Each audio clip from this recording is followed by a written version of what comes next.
So you may be wondering, before I do any of this, do I have to go off and write lots of complicated hash functions?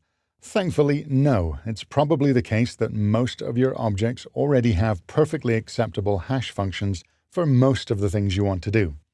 For example, every single class in Java already has a hashcode method. It's part of the base object class. So any classes you define and all the objects you create from those classes already have a default hashcode behavior that returns an integer. And likewise, all Objective-C objects have the hash method. It's part of the NSObject base class.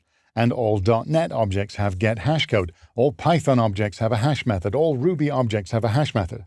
Now, usually, the default hash functionality will return an integer that's calculated from the ID or the underlying memory address of that object, meaning you should get a different hash value for every object you call this on.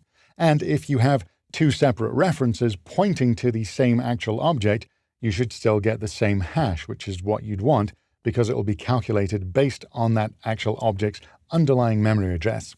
So if all you need is a unique hash value for each object, you probably already have that behavior.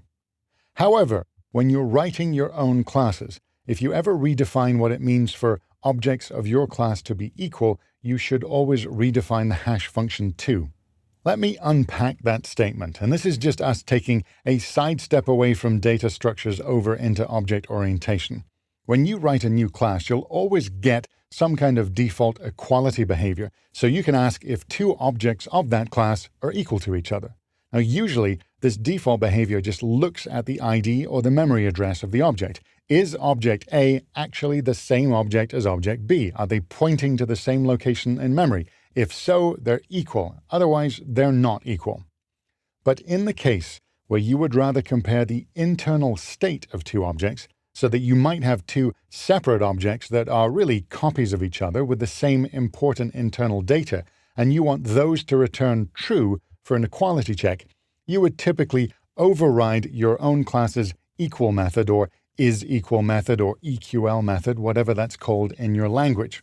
Now, here's where we start to step back into data structures. If you ever override the equality behavior in your class, you must override the hash behavior, because hash codes are so tied to equality. Now, I said earlier, if you have two objects that you consider equal, they should return the same hash value. Well, let's change that should to a must. They must return the same hash. So if you change what it means for your objects to be equal, you should also change what it means to hash that object. Now, okay, bear in mind I'm talking about custom classes here. If all you're ever putting in your hash tables or dictionaries were string keys with string values, you wouldn't need to worry about this. String objects already have their behavior extended, so if you have two separate string objects, they will still count as equal and return the same hash if they have the same content, even if they're actually separate string objects allocated in different parts of memory.